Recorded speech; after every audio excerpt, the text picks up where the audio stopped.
잠언 22장 같이 말씀 좀 보도록 하겠습니다. 잠언 22장. 예, 뭐 들으시다가 뭐 재미없으면은 나가셔도 되고 주무시는 분도 계시고 자, 이렇게 하시면 됩니다. 예, 눈치 안 보시고. 예, 잠언 22장 1절부터 한번 말씀을 보겠습니다. 많은 재물보다 명예를 택할 것이요, 은이나 금보다 은총을 더욱 택할 것이니라.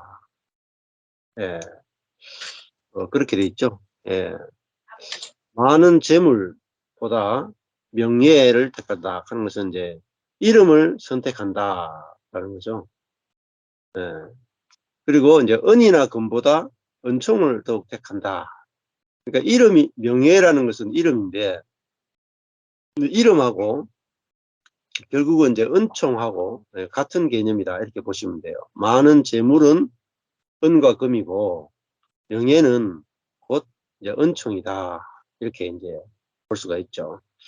그래서 우리 그 인생에서 사람들이 이제 제일 필요로 하는 게 뭐냐 하면은 그 많은 재물이나 은이나 금보다 이름과 은총이 중요하다, 이렇게 이제 이야기하잖아요. 그래서 그 이름이라 하는 것도 그 사람의 존재를 이제 말하는 겁니다. 우리 그냥 보면 이제 명예 이렇게 해석했지만 그냥 이름이라고 해석하는 게 더 쉬울 것 같아요. 그래서 은총을 택한다 하는데, 이것도 이제 뭐 우리가 은총을 선택을 하면 좋겠지만은 은총을 선택하는 게 그냥 쉬운 게 아닙니다.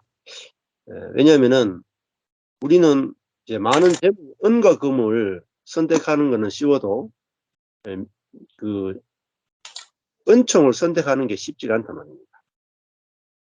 왜냐하면 은총이 좋아 보이기보다 은과 금이 더 좋아 보이기 때문이죠. 그런데 이제 은과 금을 한번 싹 다 날려본 사람은 은과 금은 내가 참 믿을 게 못 되는구나, 그런 생각이 들고, 내 짧은 인생 동안에 이 은과 금보다 더 중요한 것이 그 하나님의 은혜구나, 이렇게 이제 알아진 사람은 은총을 선택하게 됩니다. 그래서 여기 뭐 선택하라 이렇게 보이겠지만은 선택하라는 말은 이 은총이 더 좋다, 이런 뜻입니다. 더 좋다. 실제로 경험해 보면 우리가 그 은총이 훨씬 좋은 이유는 은총은 잃어버리지 않는다. 은과 금은 도둑질 당할 수가 있고 없어지면 정말 비참하잖아요. 은과 금이 많은 사람이 잃어버리고 나면 폐인이 되고 참 비참해진단 말이에요. 근데 그 하나님의 은총이라고 하는 것은 절대로 잃어버리지 않는 거란 말입니다. 그래서 이 은총을 알게 되면은 뭐 은과 금은 없어도 은과 금과 상관없이 뭐 많아도 행복하고 적어도 행복한, 그게 이제 은총이죠.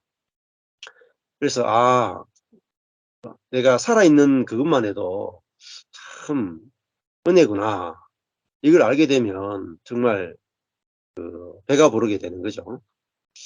자, 이 은총이라 하는 것은 뭐냐면은 내가 어떤 그 행동을 잘해서 보상을 받는 개념이 아니고 받을 자격이 없는 자에게 주어지는 하나님의 은혜, 이걸 은총이라고 부릅니다. 은혜.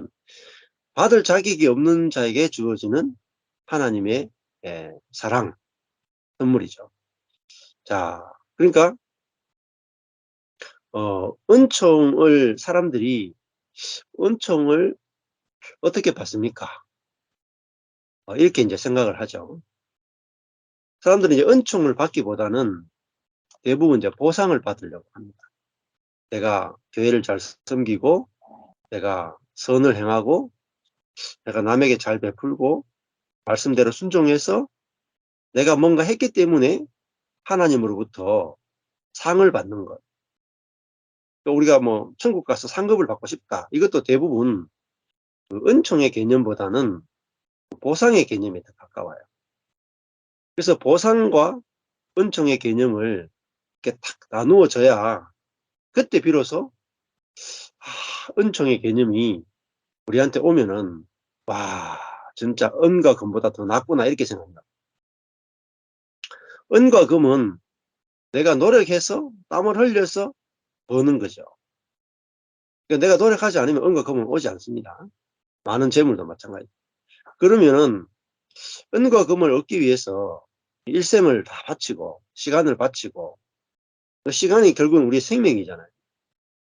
시간은 생명이에요. 돈 번다고 시간 다 쓰고 나면 나중에 돈 쓸 시간이 없어가 죽는단 말이에요. 참 이게 인생이 비참해. 그런데 은총은 내가 한 것 없이 받는 거라. 한 것 없이 받는 것도 있고 그다음에 받을 수 없는 걸 받는 거죠. 야, 하나님 어떤 분이냐? 은총을 주신 하나님. 이게 헨인데 히브리어로 헨인데 헨은 호의, 은혜, 은총, 사랑, 자비 이런 말로 번역이 되는데요. 구약의 하나님의 성품을 설명할 때 가장 중요하게 설명하는 게 은혜의 하나님, 은총의 하나님이라고 설명한다면 그 여호와라는 이름 자체가 은혜의 하나님이라는 뜻입니다. 자, 그러니까 은혜는 그저 주어지고 받을 자격이 없는 자에게 주어진다. 자, 그러니까 하나님이 내게 생명부터 시작해서 배우자나 자녀나 재물이나 건강이나 또 교회나 구원이나 어떤 것을 주실 때 내가 받을 만한 자격이 있기 때문에 주어지는 게 아니에요. 내가 받을 만한 자격이 있어서 주어진다고 생각하는 사람에게는 그 보상은 경험될지 몰라도 은총은 경험이 안 돼요. 그래서 회사를 한 30년, 40년 다닌 사람 가운데 나는 회사의 은총을 풍성히 누리고 나는 은퇴했다. 이런 사람 별로 본 적이 없어. 은퇴할 때 뭐라고 다 합니까? 내가 이 회사를 위해서 내 인생을 다 바쳤다. 그리고 나는 이 회사에서 정당한 보상을 다 받았다.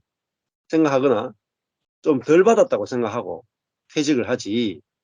야, 나는 아무것도 한 것이 없는데 월급 받을 자격이 없는데 정말 수십 년 동안 내가 월급을 받고 퇴직금까지 받으니까 내가 이 은혜는 내가 잊지를 못하겠다 해가지고 회사에서 은퇴를 딱 하자마자 내가 이제 무보수로 이 회사의 경비로 평생을 내가 섬기기만 해 이렇게 일할 수 있도록만 해줘도 막 눈물을 흘릴 정도로 그렇게 회사 생활하고 이제 퇴직하는 사람 저는 한 명도 본 적이 없거든요. 왜 그러느냐? 보상을 받았기 때문이죠. 보상. 일한 것이 다 보상을 받았기.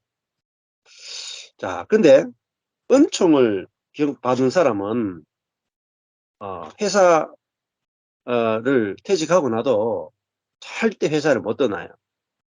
예. 일한 것이 없이 월급을 받은 사람. 안 그렇겠어요? 아마 예를 들면은 그 모든 사원이 100명이 있는데 99명은 열심히 일한 만큼 월급을 받는 사람이라. 근데 그중에 딱 한 명은 일도 안 했는데 월급을 40년 동안 월급을 받고 퇴직하는 사람이에요. 그러면은 일도 안 하고 40년 동안 월급 받고 퇴직하는 사람은 그 회사가 얼마나 고맙겠습니까? 예. 근데 그걸 이제 은총이라고 해요. 근데 그 은총이란 것은 그걸 뛰어넘어요. 40년 동안 그 회사가 망하도록 회사 앞에서 고사를 지내는데 그 회사 망하도록 고사 지내는 그 앞에서 1인 피켓 들고 이 회사 망하라. 이 악덕 기업은 망해야 된다. 이렇게 피켓 들고 막 하는 그 데모하는 사람이 있는데 그 회사 사장님이 그 피켓 들고 데모하는 사람 자녀들의 장학금하고 병원비하고 월급까지 다 40년 동안 찔러줬어. 그게 뭐냐? 그게 은총이라는 거죠. 그 사람이 40년 동안 그 짓을 했는데 그 회사 사장님이 40년 동안 은총을 베풀었으면은 그 사람은 어떻게 되겠습니까? 예. 그 사람은 많은 재물이나 은과 금보다 그 회사 사장님이 베풀어 준 그 용서와 그 사랑과 그 공급과 그 은혜 때문에 그 인생이 얼마나 감사하고 감격하겠습니까? 그리고 우리도 은총을 발견하게 되면 정말 인생이 행복해져요. 내가 받을 자격이 없기 때문에 은총이 내게 주어졌구나. 이걸 알 때 진짜 행복해지는 거죠. 자, 그래서 하나님을 그 은총을 베푸신 하나님, 이 하나님으로 아느냐, 율법의 하나님으로 아느냐에 따라 가지고 우리는 매일매일 은총을 경험하는지 보상을 경험하는지 달라져요. 그래서 어떤 사람은 교회 다니는데 보상만 경험하는 사람이 있고 교회 하루를 다녀도 은총을 경험하는 사람이 있습니다. 자, 그 대부분 사람이 자, 은총을 경험하는 은총을 어떻게 경험하는가 이렇게 이제 물어보면은 많은 분들이 교회 가서 이제 예배 드릴 때 오늘 찬양을 부르는데 참 은혜로웠다. 기도하는데 참 오늘 감동이 되었다. 마음이 평안했다. 또 내가 하나님께 간구를 했는데 하나님께서 내 간구를 들어주셔가지고 기도 응답이 왔다. 예, 그렇게 이제 그걸 이제 하나님의 은혜와 은총으로 이렇게 표현을 합니다. 근데 그게 완전한 은혜와 은총은 아니에요. 왜냐하면은 내가 예배 시간에 은혜를 받고 기도 시간에 평안이 오고 기도 응답을 받았는데도 우리 보면은 내 속에 깊이 만족이 안 돼요. 그 만족이 안 되는 것이 뭐냐? 내가 어떤 약간의 그냥 이런 거죠. 내가 기도 응답을 받았어요. 그러면 만약에 내가 돈이 필요해서 기도했는데 하나님이 기도 응답으로 돈을 주셨어요. 감사하죠. 감격이 되죠. 그런데 은총은 경험 못해. 왜냐하면 내가 기도했으니까 하나님 내게 내 기도에 대해서 응답하셨다. 기쁘죠. 남들은 응답 안 해준데 나는 응답 받았으니까 기쁘죠.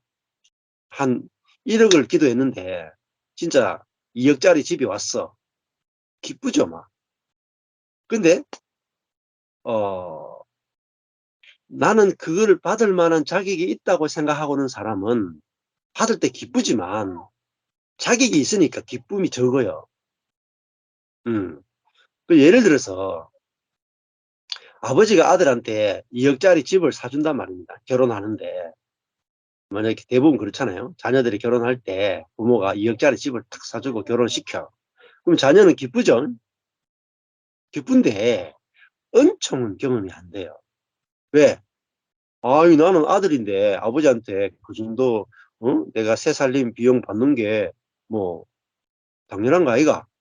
감사는 좀 하지만은 이렇게 끝나요. 그냥. 간단한 감사로 끝나. 그런데 만약에 예, 그 우리 아들이 아니라 옆에 있는 교회 다른 지체의 아들이 결혼하는데 제가 2억을 탁 줬어요. 그러니까 결혼하는데 집을 사라고 제가 2억을 딱 줬어. 그러면 그 우리 형제 아들은 와 목사님이 나한테 어떻게 집을 사라고 2억을 주시나. 어떻게 보면 그냥 교회 목사님이고 관계 없는데 와 내가 주고 받을 만한 자격이 없는데 어떻게 내가 목사님께 뭐 드린 것도 없는데 어떻게 2억을 주시나? 기쁨이요. 아들이 2억 받는 거하고 음, 교회 성도의 아들이 2억 받는데 기쁨이요. 한 10배는 차이 날 때. 그죠? 10배 차이 나요. 그게 은총의 개념입니다. 그런데 어 근데 은총의 개념 그것도 뛰어넘는단 말이에요. 근데 제가 그 원수가 있다고 칩시다. 제 원수가 있어요. 예, 제 원수가 있는데 제 아들하고 막 아들을 괴롭히다가 제 아들을 탁 때려가지고 눈이 실명이 돼서 한쪽 눈이 실명이 됐어. 실명시킨 놈이다, 걔가. 그런데 걔가 결혼하는데 제가 2억을 탁 줘가 집을 사게 했어. 그러면은 이 세 번째 애가 은총을 100배를 경험해. 100배를.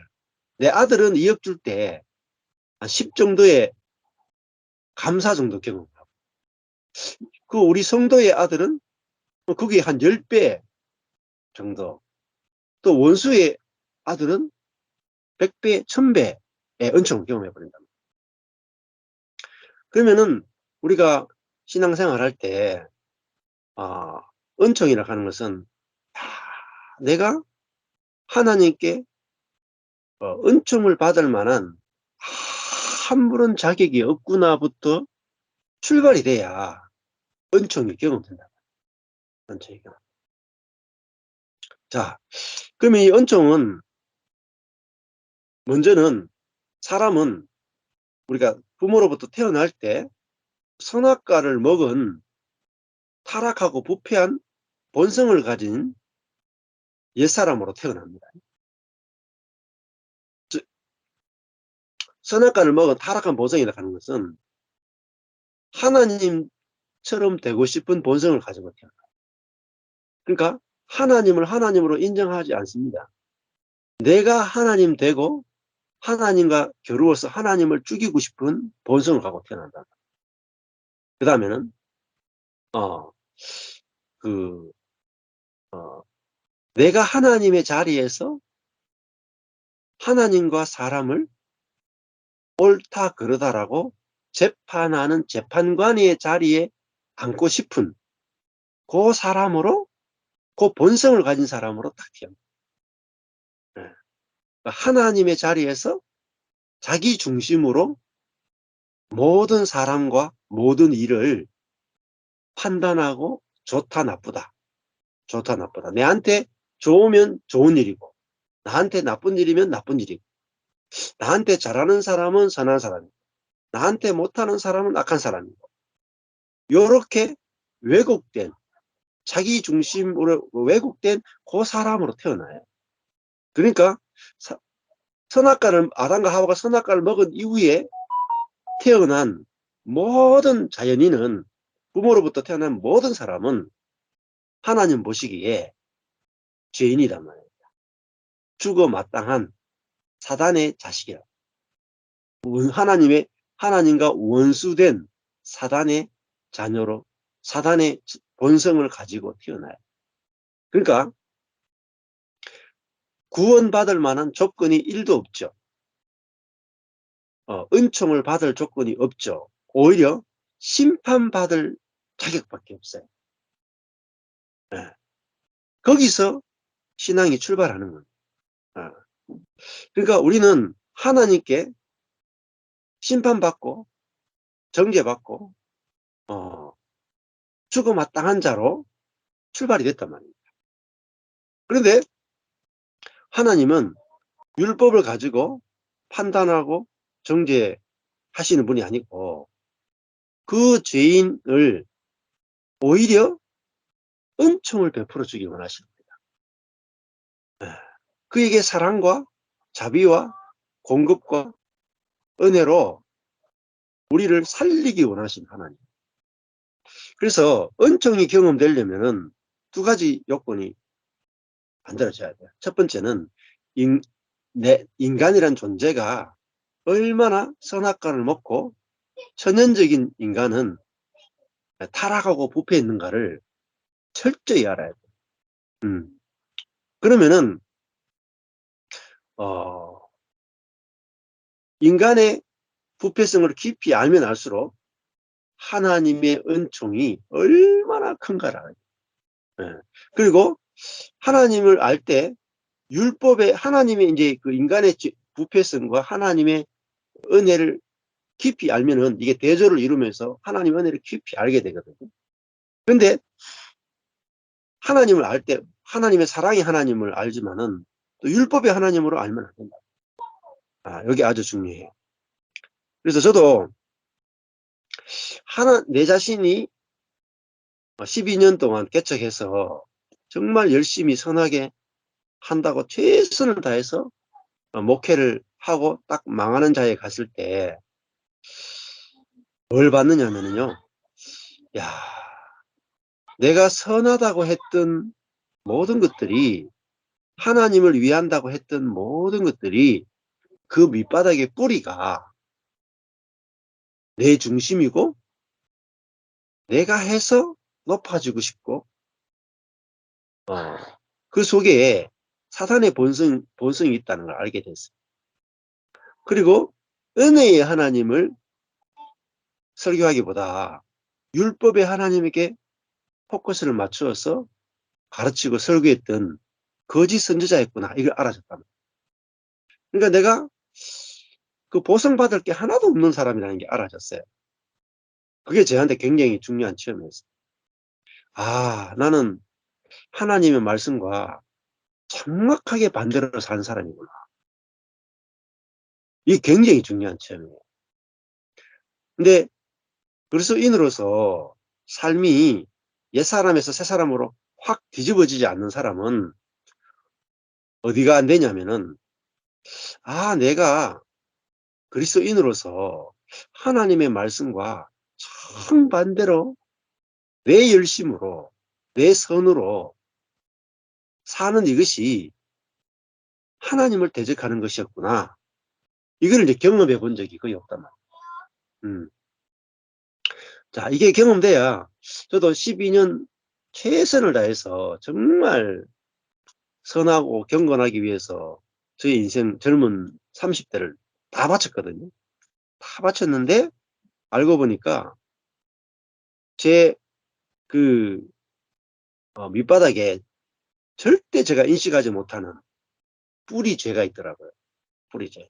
내 중심성이라고. 내 중심성. 네. 나는 선하고 우리 교회 성도들은 나보다도 덜 선하라. 내가 성도들보다 더 옳고 성도들은 내보다 옳지 못하다. 그게 제 속에 딱 있는 거를 환경을 통해서, 성도들과의 갈등을 통해서, 첫 번째 성도의 갈등, 두 번째 말씀을 통해서 탁 알아지더라고요.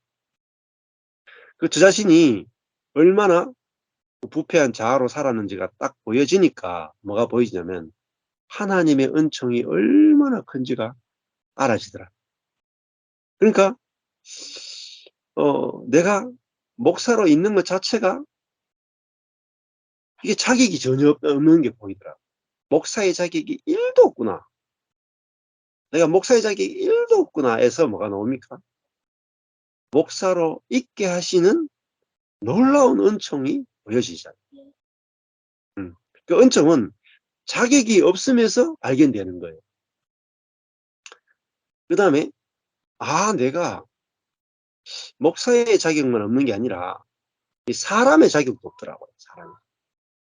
내 하나님이 원하시는 그 원형의 사람, 하나님 앞에서 나는 아무것도 아닙니다 하고 은혜만 구해야 되는 게 참 사람인데, 저는 하나님의 은혜를 구하는 게 아니라 제가 다 하고, 하나님 제가 이렇게 12년 동안 열심히 목회했는데 내한테 돌아오는 게 뭡니까? 이렇게 말하는 사람으로 저 자신이 딱 보여지니까 내가 사람으로서도 자격이 없었구나. 목사로서도 자격이 없었구나. 그 다음에 내가 그전에는 제가 굉장히 좋은 남편이라고 생각했어요. 나만큼 아내에게 잘해주는 사람을 있으면 나와봐라 그랬다. 실제로 돌아보니까 저만큼 아내에게 잘해주는 사람이 잘 없어요. 왜냐하면 저는 12년 동안 온누리교회 다니고 그 세미나 다니면서 가정생활 성경 공부를 거의 15년을 인도를 했거든요. 그냥 뭐 세미나 한두 번 갔다 온 게 아니에요. 가정생활 세미나, 가정생활 성경 공부, 1대1 가정생활 성경 공부 해가지고 우리 교회 팀들을 데리고 15년 동안 매주 가정에 대해서 나누고, 그죠? 토론하고, 공부하고, 해가지고 가정들이 변화되는 것까지 다 체험하고, 그 15년 동안 한 사람이. 그 가정생활에 대해서는 웬만큼 하면 다, 예, 15년 했으니까 거의 전문가예요.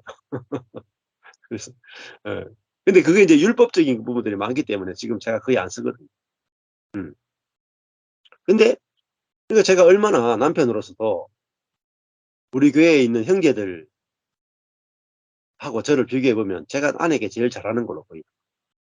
그래서 저는, 야, 나만한 남편 있으면 나와보라고 이렇게 했거든요. 근데, 나만한 남편 있으면 나와보라 하는 그게 뭐냐면은, 하나님처럼 된 거예요. 교만이라, 그게 사단의 본성이에요. 야, 진짜 남편은, 딱 하나만 있으면 돼요. 딱 하나가 있어야 돼요. 여보, 나는 당신의 은총으로 삽니다. 이게 진짜 남편 자기. 음. 내가 아내한테 얼마나 잘해주는지를 생각하는 사람은 남편의 자격이 없어요. 예. 나는 아내한테 받은 것밖에 없습니다. 이게 남편의 자격. 이 복음이 딱 깨달아지니까, 야, 제가 율법을 공부할 때는, 상담을 공부할 때는 제가 정말 좋은 남편이라고 생각했는데, 복음을 알고 나니까 제가 빵집이 아니고 마이너스 100점이라. 그냥 세상에서 보면 진짜 상위 한 5%에 드는 남편이지만, 복음의 관점에서 보면은 마이너스 100점이에요. 왜? 내가 잘하고 잘한다라고 자랑하는 것은 성경에서 보면 아주 악한 거예요. 교만이라. 그래서 야, 내가 정말 나는 남편으로서 정말 자격이 있다. 아내는 나를 남편 대접해야 된다. 이렇게 속으로 생각하고 살았는데, 야, 복음이 오니까 이게 가짜 남편이더라고요. 아내의 은총을 아는 남편이 진짜 남편이에요. 음. 자, 그럼 하나님의 백성의 자격은 뭐겠습니까? 하나님의 백성의 자격은 하나님께 목사로서, 장로로서, 집사로서, 안수 집사로서 교회를 개척하거나 헌금을 하거나 잘 섬기거나 이게 아니에요. 성도 하나님의 백성의 자격은 나는 한 것이 아무것도 없습니다. 하나, 하나님의 은혜로 내가 삽니다. 이게 성도의 자격이에요. 성도의 자격. 예. 이 성도의 자격, 사람의 자격, 남편의 자격. 어, 여기서 뭐가 되냐면은 아내와의 관계에서 뭐죠? 아, 나는 아내의 은총으로 사는구나 하면 은총이 계속 옵니다. 하나님과의 관계에서 하나님의 은혜로 내가 사는구나 하면 은혜가 계속 옵니다. 예. 부모와의 관계도 마찬가지잖아요. 나는 부모의 은총으로 사는구나 하면 그 은총이 계속 오는 거죠. 그래서 우리는 신앙생활이라고 하는 것은 내가 하나님께 열심히 하는 게 아니고 내가 누군가에게 열심히 하는 게 아니라 하나님의 은총을 아는 거예요. 그걸 감사하는 거죠. 그리고 배우자의 은총을 깊이 알고 감사하고 성도 목사님의 은혜를 깊이 알아서 감사하고 나는 성도의 은혜를 깊이 알아서 성도의 삶이고 그리스도의 삶이고 은총을 깊이 알면은 뭐가 나오겠어요? 항상 기뻐져요. 항상 감사가 돼요. 항상 행복해요. 네. 이게 아주 중요한 겁니다. 네. 그래서 이거 보니까 저 달라졌어요. 그전에는 제가 목사로서 목사는 좋은 목사는 이렇게 좋은 목사는 성도를 잘 섬기는 사람, 성도를 말씀으로 잘 양육하는 사람, 거룩하고 선한 목사, 세상을 변화시키는 목사, 영향력 있는 목사, 이게 좋은 목사라고 생각했습니다. 그런 목사님들 보고 따라가려고 막 많이 따라다녔거든요. 근데 좋은 목사는 뭐냐? 좋은 목사는요, 하나님의 은총을 아는 목사, 성도의 은총을 아는 목사. 예. 자기가 뭔가 잘하는 게 아니고 성도의 은혜를 알고 지체의 은혜를 알고 하나님의 은혜를 아는, 그러니까 자기는 목사의 자격이 없음을 아는 사람이 진짜 목사라. 성도는 뭐래요? 성도는 진짜 성도는 어떤 성도입니까? 목사님 앞에서 나는 교인의 자격이 없습니다. 그게 진짜 교인이에요. 진짜. 나머지는 다 속은 거예요. 속. 그러니까 은총으로 사는 사람, 은총으로 사는 사람. 그게 뭐죠? 이름이란 말이에요. 이름. 많은 재물보다 이름이 뭐죠? 이름이 이스라엘이잖아요. 이스라엘. 하나님의 백성. 이스라엘. 하나님의 자녀. 은총을 받은 자. 이 말입니다. 은총을 받은 자. 우리에게 이름은 새로운 이름이에요. 하나님의 백성. 피조물. 이게 이름이잖아요. 은혜를 받는 자. 자, 그래서 우리 인생이 이 은총을 받는 거. 그래서 이거를 4절에 가보면 이렇게 되죠. 겸손과, 잠언 22장 4절, 겸손과 여호와를 경외함의 보응은 재물과 영광과 생명이더라. 이렇게 했어요. 그렇죠? 하나님의 은총을 경험하려면 아까 뭐였어요? 내가 자격이 없는 자구나. 목사의 자격이 없구나. 남편의 자격이 없구나. 사람의 자격이 없구나. 자격이 없구나가 뭐죠? 겸손이에요. 겸손. 겸손. 아나와, 뭐죠? 가난하단 말이에요. 나는 자격이 없다. 이걸 자격이 없다라는 게 뭡니까? 자격이. 자격이 없는 거. 그게 자격이야. 목사의 자격이 없습니다. 그게 자격이야. 교인의 자격이 없습니다. 그게 자격이야. 나는 장로의 자격이 없습니다. 그게 진짜 자격이에요. 나는 안수집사의 자격이 없습니다. 그게 자격이에요. 나는 권사의 자격이 없습니다. 그게 자격이에요. 그게 겸손이라. 그게 여호와를 경외함이에요. 그러니까 나는 아빠의 자격이 없다. 이거를 자녀에게 내어놓으면, 그죠? 자녀들로부터 뭘 받겠어요? 은총을 받습니다. 자녀들에게 은총을 받는 아빠가 되는. 아빠도요. 내가 자녀들에게 잘해줘서 받으려고 하는 것은 율법적인 생각이에요. 자녀들을 정말로 살리려면은 아주 간단해요. 자녀를 살리는 아주 간단한 비결은 자녀의 은혜를 알면 돼. 자녀의 은총만 알면 돼. 그럼 끝나버려. 네, 끝나. 자, 했잖아요. 지금 있는 자녀가 1명이건 2명이건 3명이건 4명이건 갑자기 죽으면 어떻게 돼요? 갑자기 오늘 교통사고로 한 명이 죽었다. 그러면은 우리 상상이 안 되죠. 상상이 안 돼. 그러니까 얘가 죽으면 부모보다 자식이 먼저 죽으면 부모는 자식을 무덤에 못 묻고 자기 가슴에 묻는다 그러잖아요. 네? 아마 지금 제가 말하는 것도 싫어할 거야. 자식이 죽는다는 말 듣기도 싫을 거라. 그러면요, 생각해 보세요. 자식이 살아 있어 주는 것만 해도, 그죠? 나의 행복을 지켜줍니다. 자식이 죽었는데 행복하겠어요? 매일매일이? 밥에 입이 들어가겠습니까? 소풍을 갈 수 있겠어요? 여행을 갈 수 있겠어요? 친구들하고 커피 마시면서 노닥거릴 수 있겠어요? 맛있는 뭐 외식을 할 수 있겠습니까? 영화관에 가서 막 이렇게 영화 볼 수 있겠습니까? 삶이 다 망가져버려요. 자식이 살아있어 주는 거, 살아있어 주는 거, 죽지 않고 살아있어 주는 거, 그게 있잖아요. 부모에게 주는 은총이다.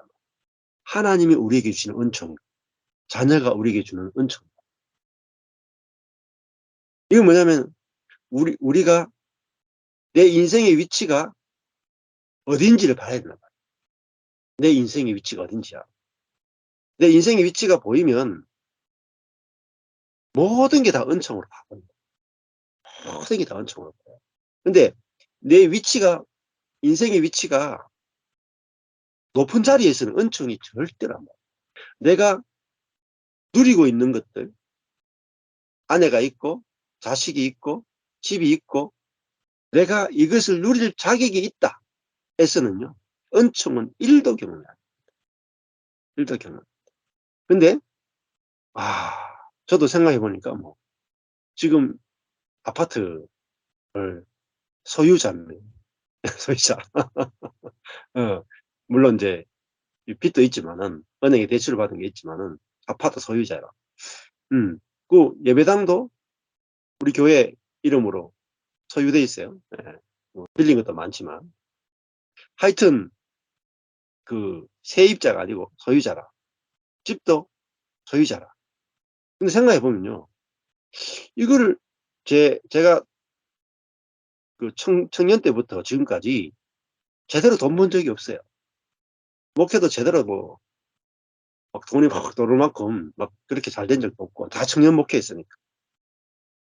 근데 하나님이 이렇게, 예, 진짜 기적과 은혜로 주신 걸 생각하니까, 제가 노력해서 뭐 취한 게 없으니까, 정말 내가 지금 이런 아파트에 사는 것도 진짜 하나님의 은총으로 보여지고, 교회도 이사 안 해도 되니까 너무 큰 은총으로 보여지는 거죠.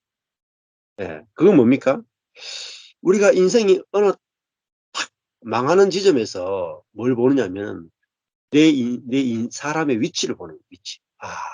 내가 진짜 능력이 없구나. 그러면 내가 갖고 있는 모든 것들은 능력이 없이는 소유할 수 없는 거잖아요. 근데, 아, 하나님이 은혜로 다 주신 거구나. 이렇게 이제 보여지는 거죠. 그래서 겸손과 여호와를 경외함. 그러니까 겸손이 뭡니까? 여호와를 경외함. 같은 뜻이란 말이에요. 여호와를 경외한다는 말은 겸손을 말하고. 겸손은 뭐죠? 자격이 없다라는 거죠. 근데 자격이 없다라는 게 겸손이잖아요. 그럼 자기가 자격이 없다라는 걸 알아야 하나님이 주실 때 뭐가 경험됩니까? 은총이 경험됩니다. 은총. 네.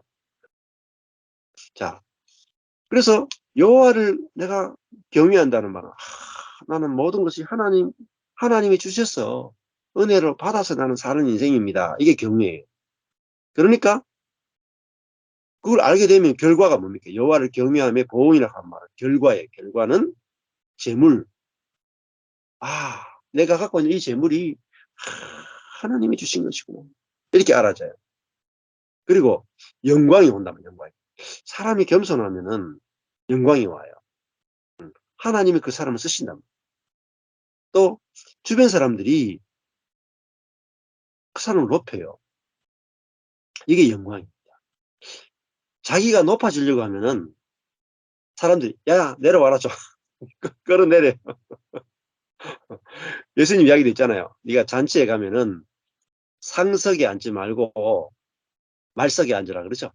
말석에 앉아라. 그러면은 잔치하는 주인이 와서 말석에 탁 앉아있으면, 어이구, 선생님 왜 그 끝자리에 앉았습니까? 이쪽으로 오십시오. 저 위에 탁 앉으십니다. 그게 영광이에요.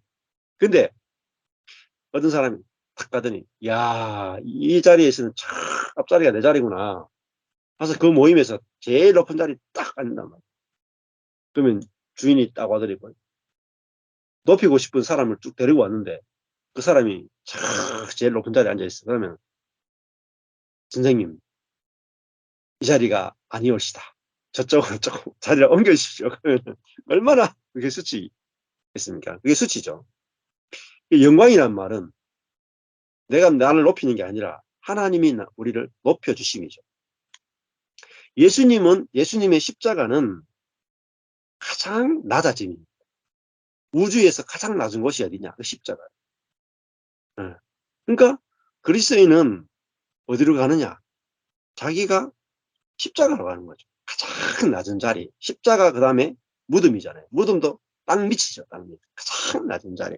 그런데 예수님은 자기를 가장 낮추어서 하나님 앞에 낮추어서 자기를 비웠고 자기를 낮추어 죽기까지 복종하셨는데 하나님은 그를 지극히 높여 하나님 보좌에까지 올리셨다. 이렇게 말합니다. 그걸 뭐죠?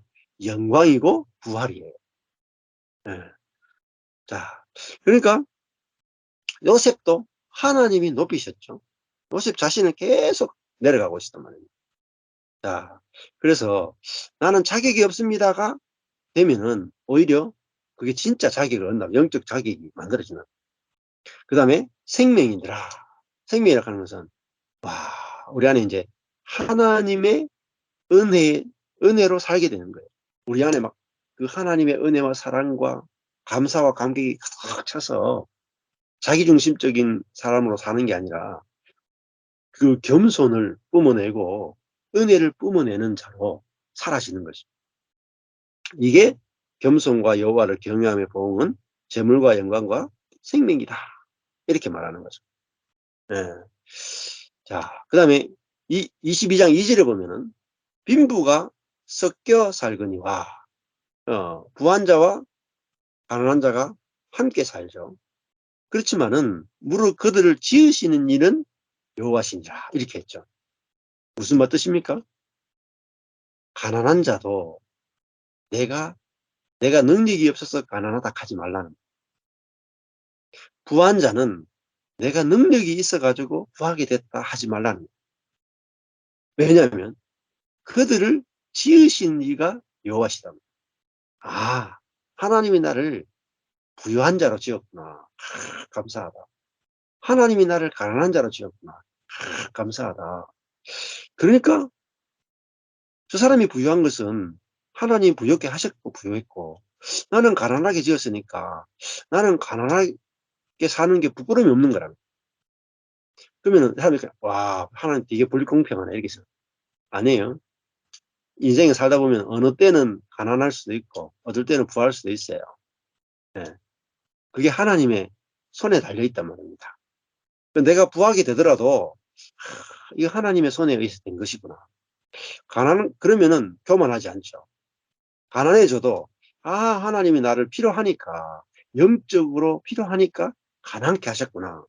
그러면은 내가 부끄러움이 없단 말이야. 부끄러움. 교만하지도 않고 열등감을 느끼지도 않고 내가 하나님의 뜻 안에 있구나. 여기서 안식을 한단 말입니다. 부하나 가난하면 중요하지 않아. 세 번째 3절이죠. 슬기로운 자는 말은 이제 성경에서 지혜롭다는 거, 지혜롭다. 그러니까 하나님의 뜻을 안다는 거. 머리가 똑똑하다는 뜻이 아니고 하나님의 뜻을 아는 사람, 지혜로운, 슬기로운 사람.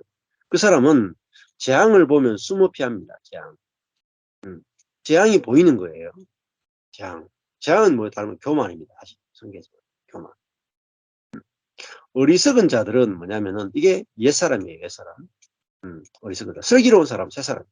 슬기로운 자는 재앙을 보고도 재앙으로 가다가 해를 받는다. 왜냐하면 자기 욕심에 끌려가지고 계속 가는 거예요. 높아지고 싶은 그 마음을 버릴 수가 없어. 계속 가다가 계속해서 벌을 받는 거예요.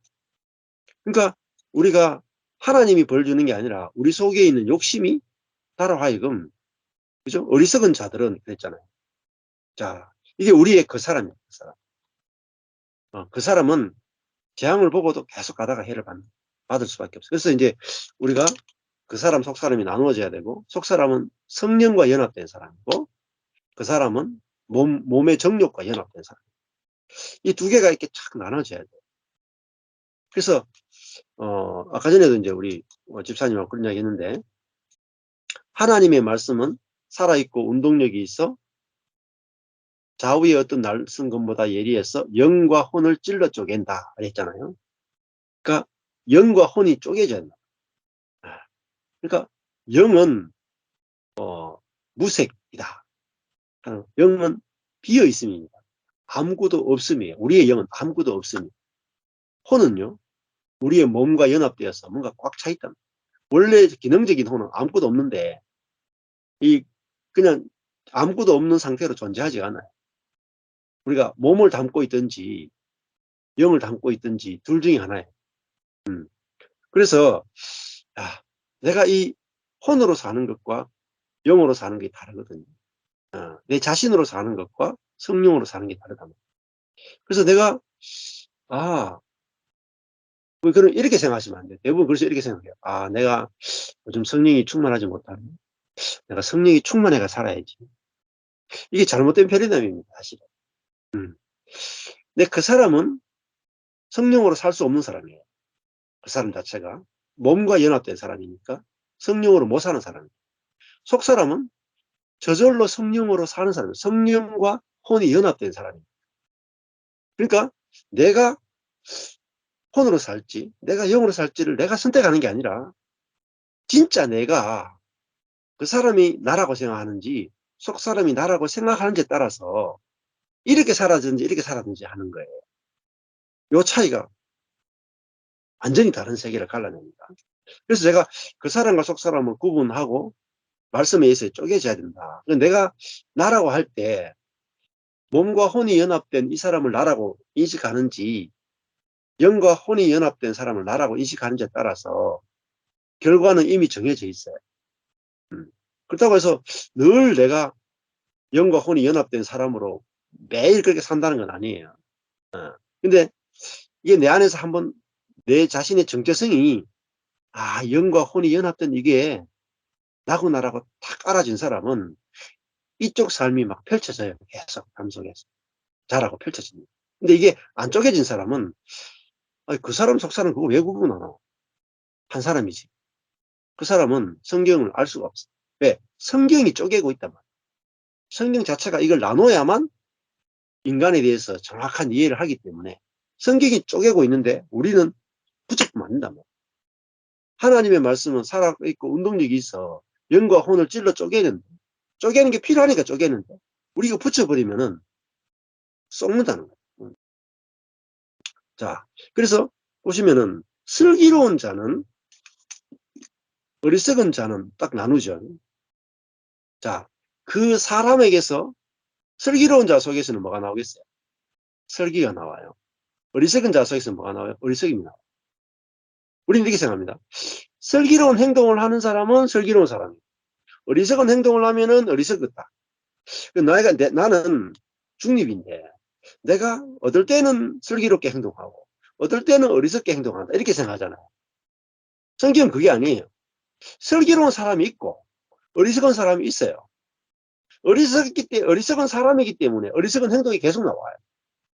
그래서 어리석은 자들은 재앙을 보고도 나아가다 해를 받는다 그러잖아요.